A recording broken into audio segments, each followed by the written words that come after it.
Assalamualaikum warahmatullahi wabarakatuh. Salam sehat, salam sejahtera bagi kita semua. Mohon maaf sahabat sehat, kali ini Pandan Wangi Menyapa kami alihkan karena ada kendala koneksi dan juga kendala teknis. Namun tidak mengurangi semangat kami untuk melaksanakan Pandan Wangi Menyapa kali ini, dan tentunya ditemani oleh narasumber kami, Ibu Nia, psikolog. Langsung saja. Di sini saya Erina Melati Sukma yang akan memandu jalannya diskusi pada kesempatan kali ini, dan tentunya nanti akan disajikan materi-materi yang menarik. Tentunya di setiap minggunya mungkin sahabat sehat yang tidak pernah absen untuk mengikuti Pandan Wangi Menyapa juga selalu hadir untuk menyimak berbagai informasi kesehatan yang menarik dan tentunya dibahas oleh narasumber yang kompeten di bidangnya. Kali ini saya tidak sendirian, ada Ibu Nia yang akan berdiskusi dan belajar bersama kami semua dan memberikan informasi yang tentunya sangat bermanfaat mengenai sudah sehatkah kita secara psikologis. Langsung saja waktunya saya berikan kepada Ibu Nia untuk sedikit perkenalan kepada sahabat sehat semua. Baik, terima kasih Mbak Erina. Salam sehat untuk kita semua, karena hari ini kita bisa bersama-sama berkumpul secara virtual di sini. Semoga kedepannya kita semua bisa sehat secara psikologis bersama-sama. Saya Nia, saya berpraktek sebagai psikolog, kebetulan di Kota Malang juga praktek saya, yaitu di sebuah klinik. Nah, nanti bisa di searching aja tuh kalau mau kepoin saya lebih jauh, bisa follow IG saya di nia_psikolog. Nah, itu perkenalan singkat dari Ibu Nia. Jangan lupa sahabat sehat dicatat ya, beliau membuka praktek, dan jangan lupa follow dulu IG-nya Ibu Nia @ibunia_psikolog. Nah, langsung saja Ibu Nia bisa dimulai diskusinya. Silakan. Nah, mungkin para sahabat sekalian sudah penasaran mengenai sehat secara psikis itu seperti apa? Boleh sedikit digambarkan Bu Nia? Oke, baik. Jadi sehat secara psikologis atau psikis atau sehat secara jiwa itu sangat erat hubungannya dengan kondisi kesehatan kita secara fisik. Karena hakikatnya manusia itu kan terdiri dari dua ya, dia harus sehat secara psikologis dan dia juga harus sehat secara fisik. Kalau sehat secara fisik kita bisa ngecek, jadi screeningnya lebih gampang karena terlihat kayak misalkan tangan kita nih ada luka ya, itu kan kelihatan ada benjolan, terus tangan kita berdarah, tangan kita bernanah, tangan kita memar, atau enggak kalau kita batuk kan kelihatan tuh hok gitu. Terus kalau kita pusing juga pasti kita terasa lemas dan kita akan gerakan tubuhnya biasanya sambil megang kepala, itu berarti tandanya pusing. Kalau misalkan kita lagi sakit perut biasanya kita gestur tubuh kita seperti ini, nah itu kelihatan banget. Tapi kalau sehat secara psikologis itu kan yang tahu hanya kita. Kalau kita keep sendiri, otomatis orang lain tidak akan tahu. Nah, kalau orang yang sehat secara psikologis biasanya fisiknya juga akan ikut sehat, karena sesuai dengan yang banyak beredar tagline-nya adalah mens sana corpore sano. Jadi kalau sehat secara fisik, psikologisnya akan ikut. Sehatnya psikologis, fisiknya juga akan. Jadi dua-duanya saling berpengaruh seperti itu, Mbak. Jadi satu kesatuan yang menyeluruh ya Bu ya. Jadi sehat itu tidak hanya psikis saja ternyata, benar, tapi juga fisiknya juga harus sehat seperti itu. Dilanjut lagi ya Bu ya, mengenai sehat secara psikologis. Nah, adakah ciri-ciri yang bisa kita kenali saat kita merasa tidak sehat secara psikologis itu, yang bisa kita tandai sebagai kewaspadaan kita itu seperti apa? Jadi kita bisa istilahnya screening diri sendiri ya Mbak ya, kita ngecek saya sehat nggak sih secara psikologis. Kita coba ngecek satu, kita cek pola makan kita. Yang tadinya misalkan kita itu harus makan besar, makan dengan, kalau makan besarnya orang Indonesia itu kan harus makan nasi ya Mbak, atau enggak nyerempet-nyerempet makan mie lah gitu, pokoknya yang berbau dengan karbohidrat gitu. Itu yang biasa kita 3 kali, kalau kita makannya over menjadi 4 atau 5 kali itu what's wrong, atau enggak menjadi berkurang, yang tadinya makannya 3 kali menjadi sekali. Nah itu kita harap kita cross check, apakah saya sekarang sedang ada masalah, apakah saya sedang memendam nggak nyaman dengan orang, itu harus ngecek. Lalu kita juga harus cek pola tidur kita. Hipersomnia ataupun insomnia itu juga kita harus warning, karena kan ada orang standarnya kalau mau kita hidup sehat itu kan kita tidurnya adalah 8 jam, tapi kalau sampai kita over, bisa sampai 12 jam. Nah, biasanya kita kalau anak kekinian tuh kalau ngomong hibernasi. Nah, jadi kalau kita udah sering melakukan hibernasi ataupun kita jatuhnya kurang tidur yang harusnya 8 jam, kita tidur cuma sejam aja, aku kuat kok, aku nggak merasa capek kok. Nah, itu kita juga harus jaga-jaga. Terus kita ini kan sebagai manusia makhluk sosial, yang otomatis kita harus bersosialisasi, harus menjalin hablum minannas lah gitu ya. Nah, kalau kita udah mulai narik diri nih, oh saya nggak mau nih kumpul sama teman-teman kantor saya, oh saya nggak mau nih kumpul sama teman-teman pengajian saya nggak mau kumpul nih sama teman-teman arisan. Nah, ini harap hati-hati nih, ada apa di situ? Jangan-jangan ada yang salah dengan kita, atau kitanya mendam rasa nggak nyaman itu dengan yang siapa tapi nggak tuntas gitu. Jatuhnya jadinya kita menarik diri. Jadi kita withdrawal, lalu di lintas pertemanan itu kita menjauh sendiri gitu, karena kita ada ngerasa nggak nyamannya di situ. Jadi ciri-cirinya itu bisa berkurang dari biasanya atau berlebih gitu. Gitu.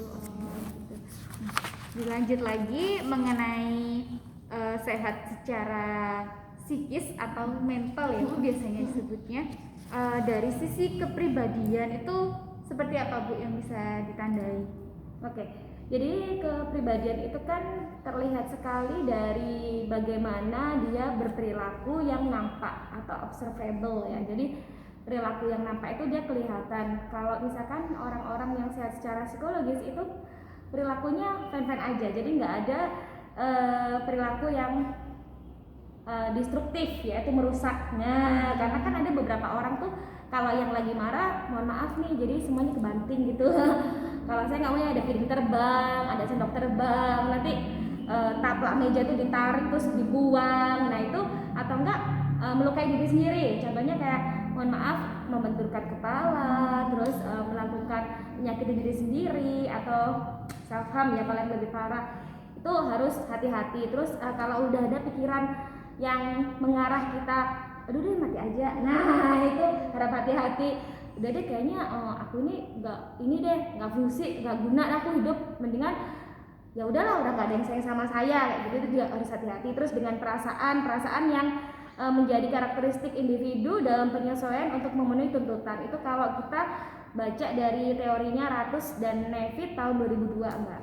Lalu ada lagi yang kepribadian sehat, itu kalau dinyatakan sebagai psychological wellness, merupakan keadaan individu yang mengarah pada perkembangan yang adekuat dan kemampuan mental yang dimiliki kesesuaian fungsi. Jadi seluruh fungsinya itu sesuai, karena kan ada beberapa orang tuh yang fungsinya itu nggak sesuai atau over kayak gitu. Lalu individu itu mampu mengembangkan kemampuan mentalnya secara lebih baik, itu kalau kita pakai teorinya Han dan Payne tahun 2003. Jadi di tengah-tengah pandemi seperti ini Bunya, mungkin banyak sekali termasuk saya mungkin yang juga tidak sadar, sepertinya psikisnya lagi terganggu, entah itu insomnia tadi, hipersomnia, lalu bisa jadi nafsu makannya juga berkurang. Ada sedikit banyak yang dirasa jenuh dengan adanya pandemi, tidak bisa refreshing misalnya jalan-jalan. Itu bagaimana cara kita untuk tetap sehat secara psikologis? Sebenarnya kan pandemi COVID-19 ini kan yang terjadi bukan hanya di lokasi Malang aja, bukan hanya lokasi di Jawa Timur aja, bukan hanya lokasi di Indonesia aja, tapi di dunia, kita seluruh dunia ini kita mengalami, dan kita sama-sama loh. Jadi bukan cuma kamu aja nih, banyak temennya. Jadi kalau misalkan kita terkadang merasa pandemi ini gak nyaman, sedunia juga gak nyaman, berarti apa? Kita nggak usah melawan ketidaknyamanan itu, karena kita harus paham bahwa ini yang tersiksa, yang menderita bukan kita aja, seluruh dunia. Nah, kalau kita sama-sama kita bisa menerima keadaan ini, nggak apa-apa nih, karena yang pandemi bukan cuma saya, ternyata banyak loh temennya. Oh, berarti kita harus bareng-bareng bisa bangkit, berarti kita harus bisa move on.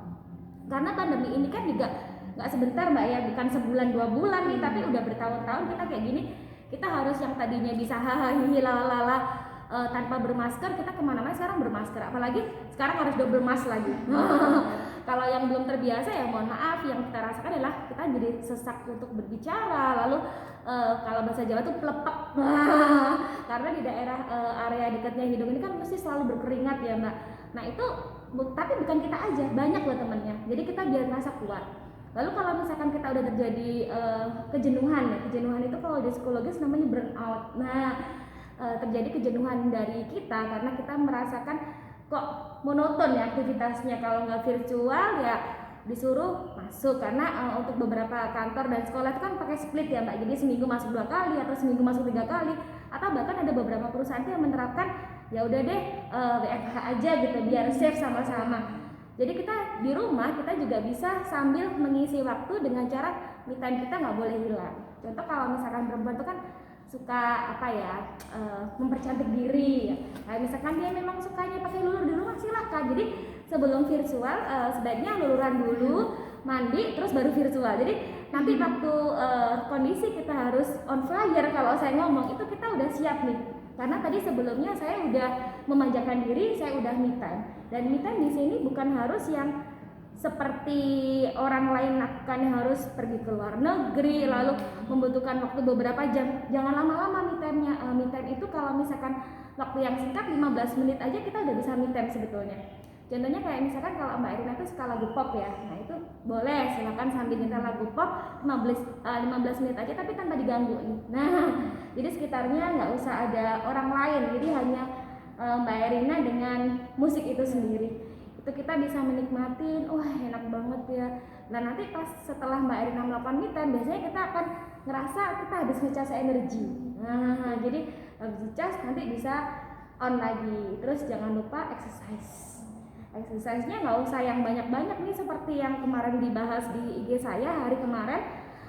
Itu salah satu dosen olahraga itu exercise itu cukup, kita stretching aja udah cukup kok. Karena kan untuk batasan orang menjadi sehat secara fisik itu 150 menit per minggu. Nah, jadi satu harinya kita bisa breakdown 30 menit aja insya Allah udah cukup. Iya, itu olahraga jangan lupa, karena kalau misalkan kita juga nggak melakukan olahraga, badan kita kan metabolismenya akan terganggu.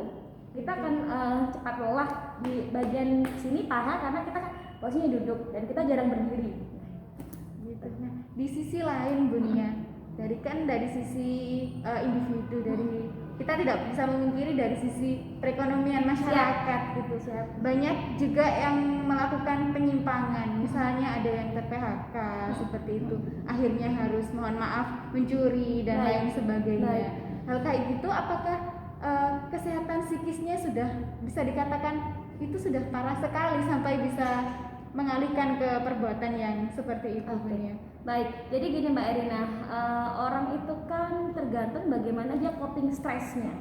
Jadi seseorang itu kan akan selalu dihadapkan oleh beberapa masalah, dan kita kalau mau terhindar dari masalah berarti mati dong.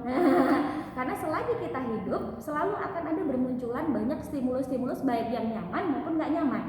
Masalah itu akan timbul apabila stimulus itu yang kita rasa itu mempressure kita, itu menyakitkan kita, itu force bagi kita. Tapi kalau sesuatu hal yang muncul di kita dan itu merupakan kenikmatan, kita akan senang.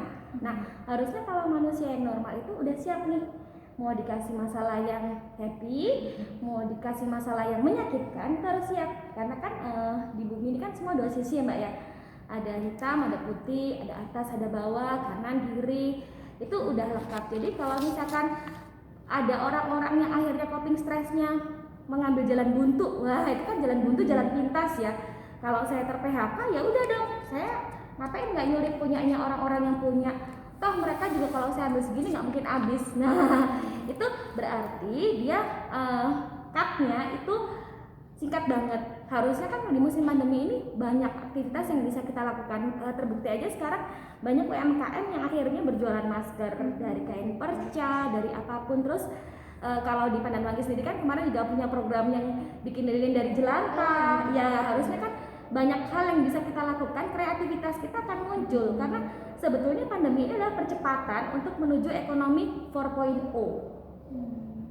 Satu lagi Bu Nia, itu tadi kan untuk mengembangkan potensi dan bakat. Jadi kita pada kesempatan yang bisa dikatakan sulit ini mampu menciptakan peluang seperti itu ya Bu, bisa dengan me time tadi, misal hobinya apa dilakukan seperti itu. Nah untuk di sisi lain bagi penderita Ibu, di wilayah kerja kami juga kasusnya cukup banyak. Banyak yang harus isolasi mandiri entah di rumah, di isoter seperti safe house, RSL, bahkan ada yang harus ke rumah sakit karena gejala berat. Tidak dipungkiri juga psikis orang yang sedang sakit juga akan terganggu. Bagaimana sih Bu cara kita untuk mungkin bekal bagi sahabat saya semua yang saat ini sedang isolasi mandiri untuk tetap menyehatkan psikisnya seperti itu? Oke. Jadi gini, orang yang sedang sakit secara fisik itu biasanya kalau kita percaya merubah belief kita, cara pikir kita, oke, aku sakit, insya Allah akan sembuh. Karena sakit ini sebetulnya juga Allah memberikan kepada saya ini buat mengukur dosa. Nah, terutama kalau yang Muslim kan selalu berpatokan seperti itu. Dan kalau kita sedang sakit, bukannya kita akan nyalahkan kenapa sih si C19 dekatnya ke saya, kenapa nggak ke yang lain? Kita harus melek ya Mbak ya, hello, kamu ini dikasih ini oleh Allah, Allah itu udah milih kamu, dan Allah tahu bahwa kamu itu bisa, kamu itu sanggup. Berarti dari kitanya pun harus berusaha mengubah mindset. Kalau kita percaya bahwa oke, aku dikasih C19, mungkin kemarin tuh saya pernah lalai, mungkin saya pada saat itu imun saya turun karena saya kurang makan, berarti saya kurang sayang dengan diri saya. Padahal si Allah ini kan memberikan kita manusia itu kan semuanya kalau bisa dijaga dong, dirawat dong dirinya, jangan sampai dijatuh-jatuhkan sakit. Tapi C19 ini kan karena nggak berbentuk, nggak berbau, nggak berwarna, nggak berwujud, jadinya kan kapan kita kenanya kita juga nggak tahu, mau kena klaster dari teman kantor, mau kena klaster dari mana aja kan kita juga nggak tahu. Jadi sebaiknya kita percaya dulu deh bahwa insya Allah kita akan sembuh. Pokoknya kita sesuaikan obatnya C19 itu kan ada banyak Mbak, nah itu kita sesuaikan. Terus jangan lupa pada saat kondisi sakit kita tetap beraktualisasi diri. Contoh, apabila jenengan adalah seorang karyawan, itu jenengan tetap beraktivitas. Jadi kalau misalkan ada tugas dari kantor, bisa dikerjakan tapi yang sedikit aja. Jadi nggak terus selama 2 minggu ada di shelter nggak ngapa-ngapain. Itu makin bikin jenengan ngedrop, makin merasa jenengan nggak berharga, makin merasa jenengan terasingkan, makin merasa jenengan kayaknya udah deh mati aja. Nah gitu. Jadi walaupun kita sakit, sebenarnya kita tetap bisa mengaktualisasi diri kita biar kita lebih kreatif gitu ya. Selain kita juga harus makan makanan yang sehat dari anjurannya itu. Satu lagi gini ya, terkait di era pandemi seperti ini, banyak juga informasi yang justru entah itu hoax, entah itu sifatnya menakut-nakuti seperti itu. Jadi yang COVID ini terlalu, memang ini penyakit berbahaya, tapi kadang media dan lainnya terlalu melebih-lebihkan dan ada informasi hoax lainnya mengenai COVID ini. Bagaimana sih cara kita untuk memfilter dari semua itu? Ya, jadi sebenarnya itu informasi yang masuk ke kita dari media apapun ya, terutama kalau orang yang zaman sekarang itu media akan lebih sering masuk secara dari IG, dari kita searching di Google, itu akan masuk. Nah itu kita harus punya alat filter sendiri di kita. Jadi karena gini, terkadang itu kan apalagi sekarang yang lagi booming itu masalah vaksin ya Mbak ya. Ojo pakai vaksin merek A, merek B, merek C. Lah terus saya mau tanya sama mereka, lah yang buat vaksin itu apakah lulusan SD? Apakah yang buat vaksin itu nggak sekolah? Nggak mungkin. Yang buat vaksin itu minimal lulusan S1. Itu pun nggak mungkin terus tiba-tiba terbentuk sebuah vaksin itu. Ada proses panjang yang harus dilalui dan dia harus mencoba ke banyak orang dulu baru si vaksin itu bisa keluar. Nah kalau misalkan terlalu sering kita terpapar dengan berita yang hoax, mendingan kita cari tahu dulu, tanyakan kepada yang kompeten. Contoh, kalau misalkan vaksin ini berbahaya, jangan nanya sama orang sembarangan. Coba kita cross check, tanya ke dokter. Dokter, kalau saya punya penyakit komorbid, sebaiknya kalau saran dokter saya pakai yang mana? Mesti itu jawaban lebih valid, lebih kompeten, dan reliabilitasnya itu bisa dipertanggungjawabkan dibandingkan kita bertanya, mohon maaf Mbak Erina, saya tiba-tiba di jalan gitu, terus saya tanya sama Kang Beca, Pak Beca, menurut jenengan itu enak yang mana? Ya mesti Pak Beca yang ngomong, ya enak sih nggak bayar. Nah itu kan pasti jawabannya kayak gitu. Jadi kita kalau mau bertanya, tanyalah kepada yang ahlinya. Nah terus kalau berita C19 ini kan memang terbanyak di media, apalagi televisi ya, yang saya lihat itu adalah beritanya mohon maaf meninggal, kalau nggak gitu bertambah. Berita kesembuhan itu memang jarang untuk terekspos. Jadi kita lebih baik kalau mau cerita testimoni, jangan testimoni yang meninggal, tapi testimoni yang sehat. Bagaimana orang itu tetap bisa bertahan hidup, apa yang dia lakukan. Berarti kan orang ini bisa menyeimbangkan antara dia sakit tapi dia tetap bisa beraktualisasi diri. Gitu Mbak. Mungkin yang tidak kalah penting juga itu tadi protokol kesehatannya harus ketat, harus tetap dilakukan. Ya, terima kasih Bu Dia. Mungkin bisa dilanjutkan kembali karakteristik kepribadian yang sehat itu bagaimana, mental health yang harusnya ada dalam diri kita itu seperti apa. Oke. Baik, jadi yang pertama itu ada sikap terhadap diri. Jadi karena kan ada beberapa orang itu yang akhirnya mohon maaf karena dia nggak punya nggak punya rasa cinta terhadap dirinya sendiri. Jadi kalau udah sakit, ya wes lah, kan aku sakit nih, boleh lah nggak usah mandinya sekali aja, atau enggak dibalik nih kan sehari 2 kali, dibalik 2 hari sekali. Ya wes lah, siapa mau melihat aku sekarang aku sakit, nggak usah ganti baju wes. Nah, akhirnya kan kita sendiri yang kita kondisinya udah sakit, akhirnya kita malas rawat diri. Jatuhnya apa? Kita makin ilfil dengan badan kita. Padahal kita ini disuruh Allah hidup ini semuanya untuk ibadah. Jadi apapun kondisi kita, mau kita sehat, mau kita sakit, tetap ibadah harus tetap jalan kan. Nah, kalau kita sedang sakit, ya janganlah kita ini bermalas-malas diri untuk nggak mandi, untuk nggak ganti baju. Jatuhnya apa? Kita akan merasa, kok bau ya. Nah, kan kita jadi malas-malas diri sama badan kita gitu. Lalu kita juga bisa mempersepsikan terhadap realita. Kalau kita sekarang sedang isoman, kita sekarang ada di shelter, berarti tetap dong kita tetap harus sosialisasi dengan sesama teman-temannya di sebelahnya. Kan otomatis kalau di shelter itu kan banyak temannya ya. Kalau kita isoman pun misal rumahnya lantai 2, di bawah kan masih ada orang. Walaupun kita nggak teriak-teriak begini, bisa kan kita kayak vikol atau pakai jimit gitu bareng-bareng keluarga. Jadi kita tetap merasakan keberadaan kita. Jadi kita masih banyak yang sayang, orang-orang masih banyak yang care sama kita. Tapi kita memang kalau sedang kena C19 itu kan nggak boleh sering-sering berbicara ya, karena kita juga nggak tahu dari mana. Karena yang terbaru juga kan lewat aerosol. Nah, jadi banyak tempat yang untuk dimasukin C19 dan maksudnya dari mana kita nggak pernah tahu. Allahu a'lam bishawab. Lalu kita bisa mengintegrasikan hal satu ke yang lainnya agar lebih sinergi positif. Lalu terjadinya otonomi, kompetensi, pertumbuhan, perkembangan dan aktualisasi diri. Jadi kalau di psikologi ini sangat selalu mendukung aktualisasi diri, karena apapun pekerjaanmu, mau kamu pelajar maupun karyawan maupun ibu rumah tangga, tetap harus aktualisasi diri. Karena kalau kita nggak aktualisasi diri, nanti jatuhnya kita nggak punya semangat hidup. Lalu juga kita bisa melakukan relasi interpersonal dan kita memiliki goal. Tujuan hidup kita harus ada. Misal saya targetnya karena saya ibu rumah tangga, berarti saya harus bisa menjadikan kedua anak saya, menjadikan suami saya, jadi kayak gitu. Kalau saya seorang karyawan, berarti saya akan menjadi karyawan yang baik, karena apapun yang saya lakukan di sini saya adalah ibadah. Kalau saya adalah seorang pelajar, berarti saya akan melakukan secara baik apapun tugas dari sekolahan. Itu kalau kita pakai positive mental health menurut Jahoda tahun 1958 gitu Mbak.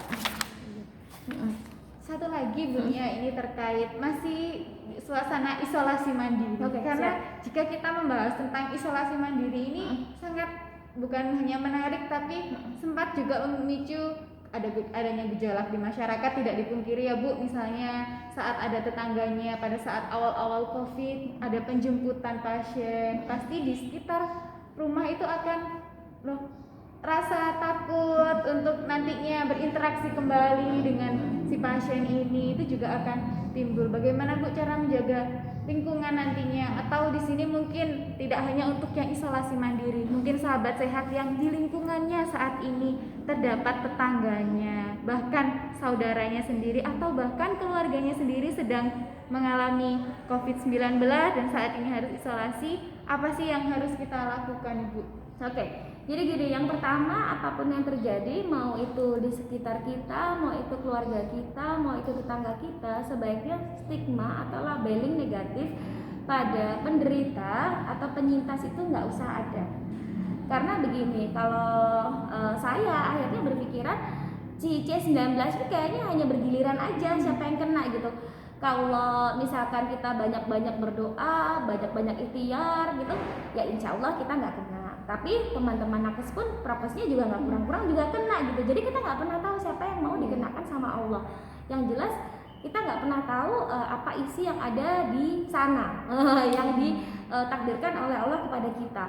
Dan teman-teman prokes pun saya yakin ada yang bisa kena sampai lebih dari sekali gitu kan. Jadi padahal infonya kemarin kan C19 ini kan hanya sekali ya, dan ternyata ada yang sampai 2 kali kayak gitu. Jadi kita nggak pernah tahu. Jadi sebaiknya memang kalau misalkan kita kalau punya orang-orang di sekitar yang udah kena C19, satu, kita memberikan dukungan secara psikologis. Jadi kita katakan kepada orang itu, Mbak, aku yakin kamu sembuh kok, karena kan Mbak udah sesuai nih, obatnya udah diminum, Mbak juga hidup sehat. Kan orang yang kena C19 juga tetap harus melakukan exercise, tetap harus olahraga, tetap badannya harus gerak, biar dia metabolismenya lancar, peredaran darahnya lancar kayak gitu ya. Terus yang kedua, kita bisa memberikan dukungan berupa misalnya nih Mbak, kalau saya pribadi, saya mendengar siapapun itu, mau saudara saya, mau teman sejawat saya, mau siapapun yang sakit itu biasanya saya akan berkirim seadanya saya punya. Kalau misalkan itu luar kota, biasanya saya akan kirimkan parcel buah, tapi langsung beli di tempat itu. Ya karena kalau saya ngirim dari Malang kirim ke sana, mohon maaf busuk. Ya, jadi saya mesti searching di Google itu nyari toko buah bisa dikirim langsung di tempatnya, nanti itu akan saya kirimkan. Tapi kalau misalkan itu cuma di Malang-Malang aja, biasanya saya, karena saya juga nggak bisa bertatap muka langsung dengan orangnya, saya membawakan bingkisan, nanti saya cantol-cantolkan di pintunya. Nah itu saya berikan gitu. Lalu yang ketiga, biasanya saya akan memberikan tambahan lagi kepada teman-teman yang kena C19. Saya akan memberikan dukungan secara psikologis. Kamu boleh nelfon saya, tapi nanti kita appointment dulu ya. Jadi biar akan saya lakukan penanganan secara psikologis, terutama untuk teman-teman dekat saya yang kena, karena sepantaran saya pun yang kena C19 dan sampai meninggal pun ada. Dan itu saya juga bukan hanya saya harus menguatkan dia ya, tapi kan keluarga besarnya itu kan juga mesti ada yang drop secara psikologis karena kaget kan ya. Karena beberapa teman saya yang kena juga dia nggak punya komorbid, dia kalau dipikir-pikir juga umurnya juga masih belum 40 tahun, tapi juga bisa meninggal gitu. Jadinya kan kita nggak pernah tahu C19 ini bisa membuat orang jadi sembuh atau meninggal, kita nggak pernah tahu. Jadi tetap aja harus dukungan dari lingkungan sosial. Jadi apa ya istilahnya, caregivernya itu harus diperbanyak, support sistemnya, terutama keluarga inti. Jadi kalau misalkan si adik kena, si kakak, orang tua keduanya harus support. Kalau si bapak kena, berarti anggota yang lain harus support. Nah kayak gitu, itu makin membuat dia percaya bahwa si virus ini akan meninggal, akan mati, dan CT-nya akan turun nih. Nah jadi biar dia cepat pulih. Karena kalau semakin gede, apalagi kalau misalkan mohon maaf, mungkin bukan di sini ya, di tempat lain gitu ya. Kalau habis kena C19 terus orangnya jalan nih, oh jadi jangan deket-deket orang itu habis kena. Nah kayak gitu. Sebenarnya kan beliau ini penyintas kan ya, dan si virus itu juga udah mati gitu loh. Jadi nggak usah takut-takut banget, malah kasihan terhadap penyintas ini. Jadi peran kita juga Ibu Nia ini sebagai terutama promotor kesehatan di lingkungan wilayah kami juga harus memberikan pemahaman dulu kepada masyarakat, mengedukasi kepada mereka bahwa itu nggak berbahaya gitu. Satu lagi mungkin makin kesini juga ada beberapa yang sudah wilayah yang makin bagus karena koordinasi lintas sektornya juga sudah bagus Bu. Jadi Babinsa, Babinkamtibnas maupun Satgas Covid di wilayahnya. Dan juga tadi saat Bu Nia menyampaikan berkirim itu juga di sini juga sudah banyak ditemui jika ada tetangganya yang kena, juga tak jarang kami juga rasa kekeluargaan itu muncul ya, solidaritas. Saya merasa mungkin makin sini juga sudah mulai timbul rasa kemanusiaan. Teman-temannya udah makin aware dan care ya dengan lingkungan sekitarnya. Ya, saya di sini akan membagikan bagaimana cara kita agar kita bisa tetap sehat ya. Ini saya mungkin berbagi di sini, ini adalah yang kedua. Jadi yang pertama kemarin saya sempat menyampaikan ini pada saat saya di MCCC LDP Muhammadiyah, karena kebetulan saya adalah termasuk 60 konselor Mbak yang itu bertugas untuk handle pasien C19 se-Indonesia ya. Jadi biasanya saya direferkan dari berbagai daerah ya untuk konseling secara psikologis karena tergabung di 60 psikolog itu tadi ya. Caranya begini Mbak Erina, jadi kita bisa memilih untuk tempat yang nyaman. Ini udah ada sandarannya, jadi kita dengan cara begini, lalu kita mengambil tempat ini kayak gini, tangannya itu ditaruh di sini. Jadi di belakang telinga kita, ini kelihatan ini kan tali masker saya, jadi ini di sini. Lalu posisinya begini, lalu kita ginikan. Kita ginikan, ya, mungkin di AA. Kita ginikan, lalu sebelum kita melakukan clapping, nah ini kita harus tahu istilahnya. Ini istilahnya clapping. Metode clapping ini akan dilakukan apabila kita melakukan CTC. Jadi kebetulan saya juga kemarin ikut pegang klien, karena kliennya juga dari Singapura, dari Malaysia dan Indonesia, itu kita handle sebagai konselor. Nah, konselor C19 untuk metode CTC. Jadi caranya begini. Dan kita sebelum clapping, sebelum kita tepuk-tepuk, kita berdoa dulu. Kalau misalkan kita muslim, kita mulai dengan bismillahirrahmanirrahim. Ya Allah ya Rabb, sembuhkan karena saya ingin melanjutkan ibadah kepadamu, karena saya ingin lebih banyak lagi bermanfaat bagi sesama, maka meminta ridhomu untuk menyembuhkan saya. Apapun agamanya, silakan berdoa sesuai dengan kepercayaannya masing-masing. Kita mulai, bismillahirrahmanirrahim, kita tarik nafas, keluarkan perlahan, dan kita mulai fokus terhadap rasa sehat. Dan kita mulai clapping ya Mbak Erina ya. Kita tepuk-tepukan begini. Semakin fokus dan percaya bahwa sehat itu semakin dekat dengan kita. Fokus. Semakin nyaman. Dan apabila kita capek, kita bisa memindahkan tangan kita ke kiri. Kalau tangan kita kiri, berarti kita ke telinga yang kanan. Jadi harus menyilang seperti ini. Kita lanjutkan clappingnya, dan tetap kita kepada satu titik, yaitu titik sehat. Kita rasakan nikmatnya sehat. Kita bisa makan semua makanan dengan rasa yang enak. Kalau kita sehat, kita bisa beraktivitas seperti semula. Kalau kita sehat, kita tetap bisa bersilaturahmi dengan banyak orang walaupun tidak bertatap muka. Kalau kita sehat, kita bisa bermanfaat bagi banyak orang. Fokus, tarik nafas lagi. Keluarkan perlahan lewat mulutnya. Kalau kita capek, bisa diulang lagi. Terus, ya, caranya seperti itu bisa kita lakukan selama 15 menit. Jadi kalau tangan kita capek, kita bisa diupload. Ingat, tangan kanan ke telinga kiri. Kalau tangan kiri ke telinga kanan, jadi menyilang begini. Tapi nggak boleh langsung dua-duanya, salah satu aja. Jadi kalau sini capek, kita ganti ke sini dan niatkan. Kita harus ada niat di awalnya agar kita tahu goal settingnya apa. Gitu Pak. Itu tadi sahabat sehat, tentu ini sangat bermanfaat bagi kita semua. Tadi metodenya CTC. CTC. Nah, ini juga nanti videonya akan kami save ke IG Puskesmas, mungkin bisa dilihat secara berulang-ulang bagaimana caranya nanti. Ibu Nia, mungkin kita sudah sampai di penghujung diskusi pada pagi hari ini. Mungkin ada closing statement dari Ibu Nia untuk para sahabat sehat semua terkait topik bahasan pada pagi hari ini. Baik, terima kasih sahabat sehat sudah menyaksikan di sini. Karena berganti juga ya, apapun yang terjadi kan kita harus tetap bisa menyesuaikan diri, walaupun di IG ternyata mulai kemarin mengalami gangguan dan sekarang kita harus bertatap muka dengan video seperti ini, kita tetap enjoy. Nah, itulah ciri-ciri apabila kita sebagai manusia yang sehat secara psikologis. Jadi gak usah panik, karena memang juga sama, ternyata bukan saya aja, ternyata banyak orang juga mengalami untuk sinyalnya error kayak gitu.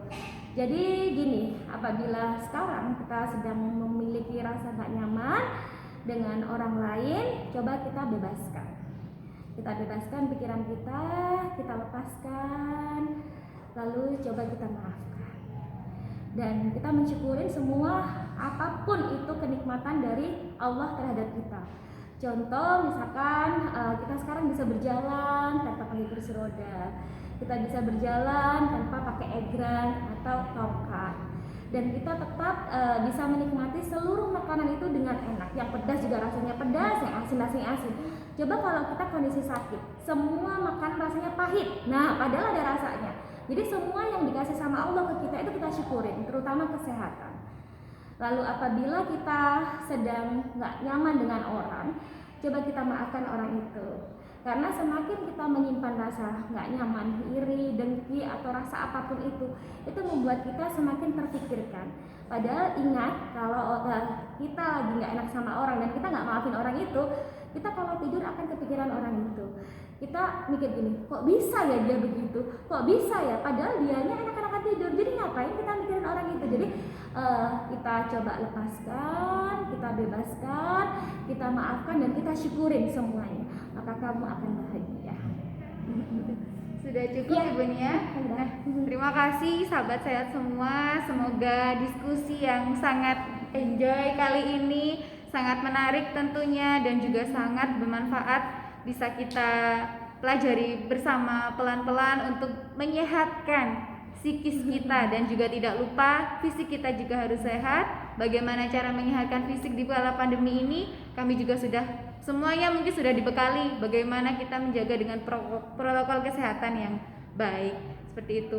Saya di sini Erina Melati Sukma pamit undur diri. Terima kasih banyak Ibu Nia. Sami-sami Mbak Erina. Bahasan yang sangat bermanfaat dan menarik kali ini. Semoga di lain waktu Bu Nia juga bisa berdiskusi bersama kami dengan semua. senang hati Mbak Erina. Berbagi informasi kepada sahabat sehat yang selalu setia menunggu edisi Pandanwangi Menyapa kali ini. Mungkin itu saja yang bisa kami sajikan.